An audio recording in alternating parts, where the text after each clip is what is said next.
So this is module 19 on Carl Friedrich Gauss. And very early on, I mentioned that probably most people would agree the three greatest all-time mathematicians were Archimedes, Isaac Newton, and Carl Gauss. So here's Carl Gauss. Archimedes was certainly the greatest of all the ancient mathematicians. Isaac Newton, we've just talked about it, how remarkable he was. Um, it's just hard to imagine being able to do the work that he did as early on as he did in the short period of time, and then bringing that forward and making the difference that he did in math and science. Just amazing. Carl Gauss is known as the last mathematician who really seemed to understand all of mathematician at the time, a universal mathematician. He was working on everything and knew how to do it all. He was just amazing. So we're going to work through the PowerPoint and talk about his work. Like so many of the others, he was known as a child prodigy. And you've probably heard the story about him that when he was in elementary school, his teacher gave the class the problem to find the sum of the numbers from 1 to 100. And he immediately wrote the answer down, put his slate down, and just put his head down. And the teacher was like, "You're right." But he had the answer right. And so he had already discovered this formula for the sum of a finite series. And you've got some problems related to that on your homework. He was German, born in Brunswick, Germany, died in Göttingen, Germany, 1777 to 1855. He is known as the Prince of Mathematicians. So we've seen a lot of them that have had a little nickname. So that's his nickname. His contributions are in number theory, algebra, geometry, probability, statistics, astronomy, analysis, differential equations, calculus, you name it, he was working on it. Known early on as a prodigy in calculation. I mentioned that story that's, kind of like chopping down the cherry tree and Isaac Newton getting hit in the head with an apple. But when in 1792, how old was he in 1792? He was 15 years old. He had his first significant discovery that a 17-sided regular polygon could be constructed with a compass and a straight edge only. Wow. And then later on, he proved that a regular polygon with p sides, where p is an odd prime, is constructible if p can be written in the form 2 raised to the 2 to the k power plus 1. So one of the things that you see throughout his career is that he worked on a problem and he didn't just drop it and move on to something else. He continued to think of those ideas. He continued to generalize his work, continued to refine his work, continued to grow his work. The fundamental theorem of algebra is a really good example of that. His dissertation contained a proof of this fundamental theorem of algebra, which says if f of x is a polynomial equation and the coefficients are complex numbers, then f of x has n roots counting multiplicity. Now, this wasn't, the statement of the theorem was already known. So even in Descartes' day, they knew that a fourth degree equation would have 4 roots, at most 4. But what Gauss did was he proved it in his doctoral dissertation. This is major. And this was only the first of 4 or 5 proofs of this theorem, because again, he continued to refine it. He continued to make it better. What he did, what he added to our knowledge about that was that the roots of this equation could be complex numbers. And when they did come as complex numbers, they came in pairs. So if 2 plus 3i was a root of a polynomial function, so was 2 minus 3i. So you got 2 at the same time if they were complex numbers. That was important. Those conjugate pairs, keep that in mind. Now, before I go on to that, I want to mention something about this fundamental theorem of algebra. We've talked about the fundamental theorem of arithmetic, and the fundamental theorem of arithmetic had to do with prime numbers or prime factors of a number. Another way to look at this theorem is to think about factoring that polynomial. That if you are going to factor a polynomial of nth degree, it is going to have n factors. So another way to state this is that f of x, this polynomial, will have n prime factors of the form x minus k sub 1. That's the form of those prime factors. Or a prime factor might be of the form ax plus b. Let's get those coefficients in there. So for example, let's take a look at a couple of examples here.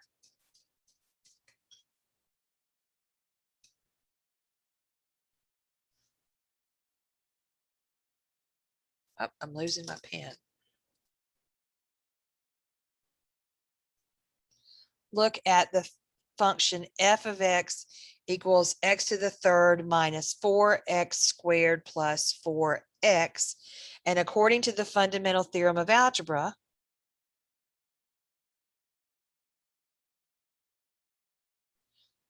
I'm going to abbreviate it that way. F of x has 3 roots, not necessarily distinct, or 3 prime factors. So what would that look like? That means I could take f of x, and what I notice about this particular function is that x is a common factor, so I can factor that out, factor x out, and get x times x squared minus 4x plus 4. I can factor x squared minus 4x plus 4 into x minus 2 times x minus 2. There are my 3 prime factors. They are not unique because I've got x minus 2 twice. In fact, I can write this as f of x equals x times x minus 2 squared, and my roots are x equals 0 and x equals 2, but 2 has a multiplicity of 2.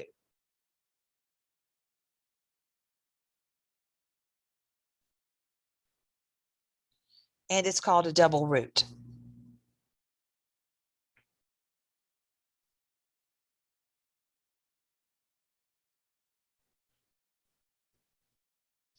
So the prime factors of my function, of my polynomial, are x and x minus 2, and the roots are 0 and 2. What about this function? G of x equals x to the 4th minus 81. Well, I can factor that. G of x equals x squared minus 9 times x squared plus 9. That's the difference of 2 squares. I can factor x squared minus 9 for sure. That's x minus 3 times x plus 3. But what about x squared plus 9? Now, how would I factor that one? Well, I could use the quadratic formula if I needed to find out what the solutions are. But if I set x squared plus 9 equal to 0, I get x squared equal 9, negative 9. And x is equal to plus or minus 3i.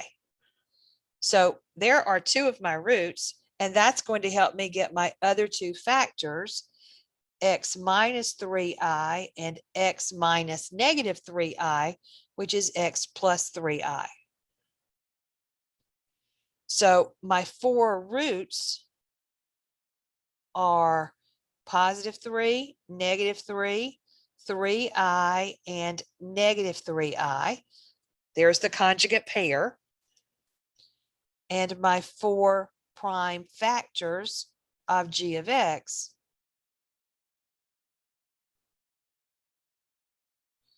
are x minus 3, x plus 3, x minus 3i, and x plus 3i.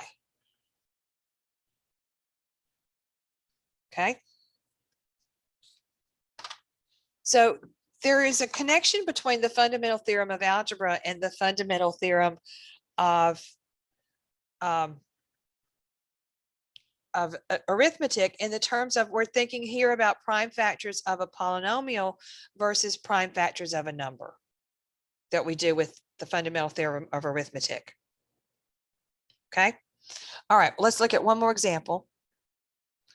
H of x equals x to the fourth plus 5x to the third plus 7x squared plus 5x plus 6.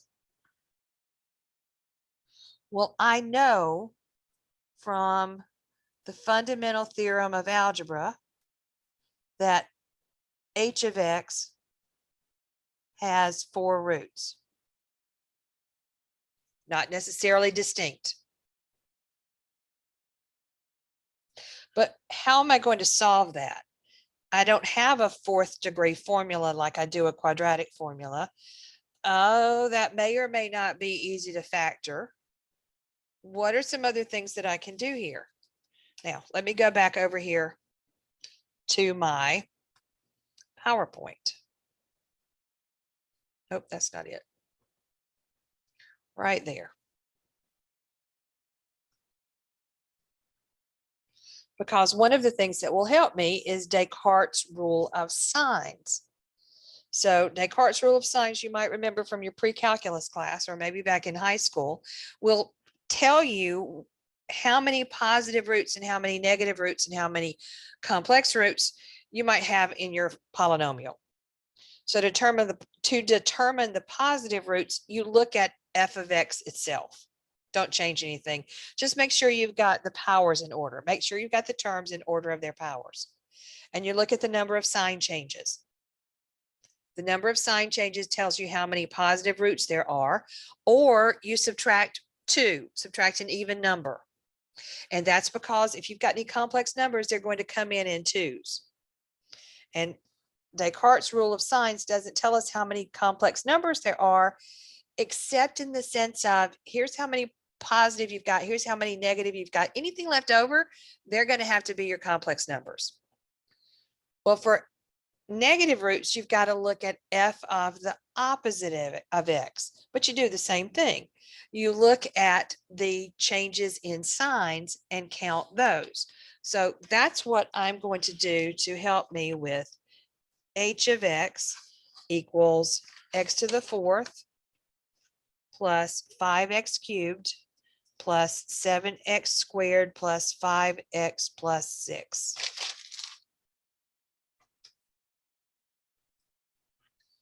Okay.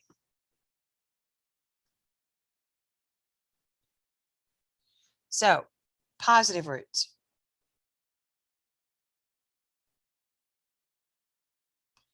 Look at h of x, and my coefficients are positive 1, positive 5, positive 7, positive 5, positive 6. There are no sign changes. No sign changes means 0 positive roots. Okay. What about negative sign changes or negative roots? All right, we'll look at h of the opposite of x. When you substitute in the opposite of x here, I've got the opposite of x to the fourth plus 5 times the opposite of x to the third plus 7 times the opposite of x squared plus 5 times the opposite of x plus 6. Simplify that. X to the fourth minus 5x cubed plus 7x squared minus 5x plus 6. My coefficients are positive 1, negative 5, positive 7, negative 5, positive 6. I've got 1 sign change, 2, 3, 4 sign changes.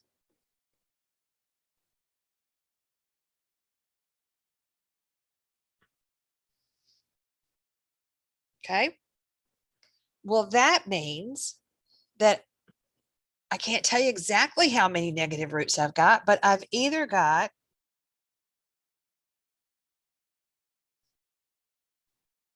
4 negative roots,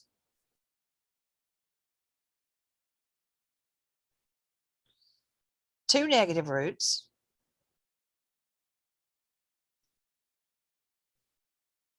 or 0 negative roots.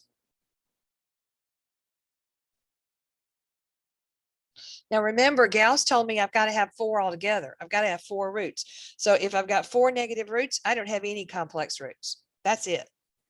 That graph crosses the x-axis in 4 places on the negative side. If I've got 2 negative roots, I've got 2 complex roots, which means I've got 1 pair of conjugates. If I don't have any negative roots, I've got 4 complex roots.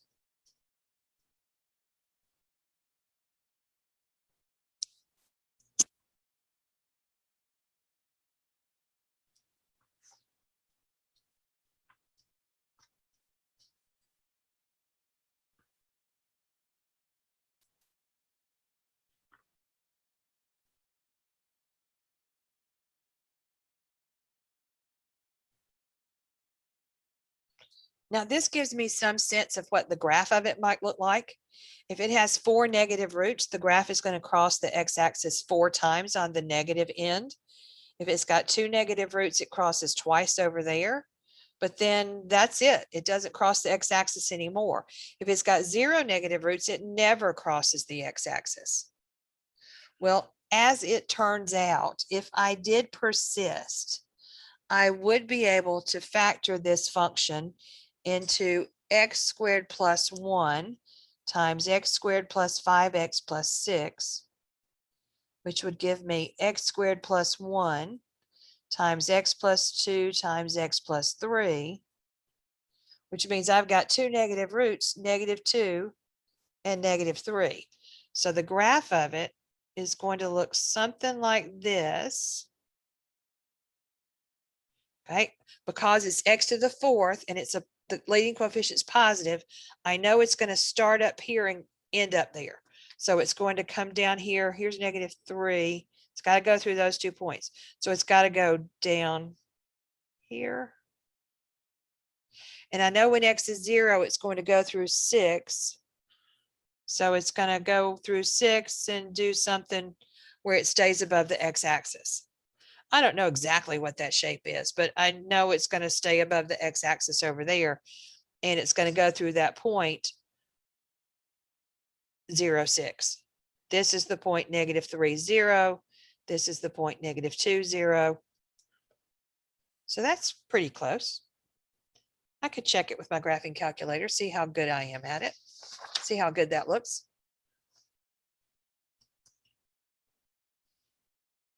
All right, well, let's go back to the PowerPoint.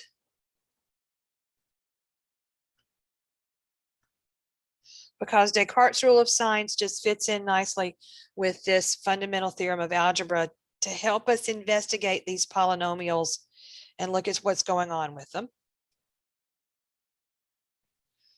But his most famous work was this book called Disquisitiones Arithmeticae in Latin, which means arithmetical investigations.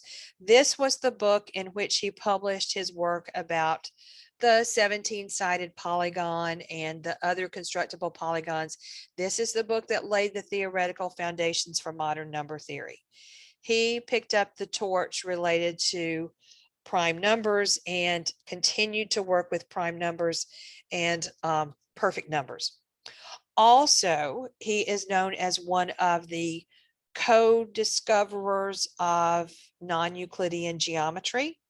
We had, as an example of calculus, you've got 2 people working on it at the same time, working independently of each other, come up with this idea of calculus. Well, as it turns out, 3 people were working on this idea of non-Euclidean geometry at roughly the same time, coming up with the idea. Gauss knew what the other 2 were doing, but he already had his ideas. But he had not published those ideas because actually he was kind of afraid to. He confided to a colleague that he was afraid that his reputation would suffer if he wrote about this new geometry that was so different from anything that had been done before. So he left it to Bolyai and Lobachevsky to present the ideas, and they had a pretty rough time about it. So, you know, he might have been able to to help them out a little bit if he had also jumped in there and said, well, I've been working on this too. And he did to some extent, although kind of the way he did it was, well, yeah, I knew that already. So there you go. There is Carl Friedrich Gauss, the third of the three of the greatest of the mathematicians. And so we're moving on to the last module, which is on women in mathematics. See you there.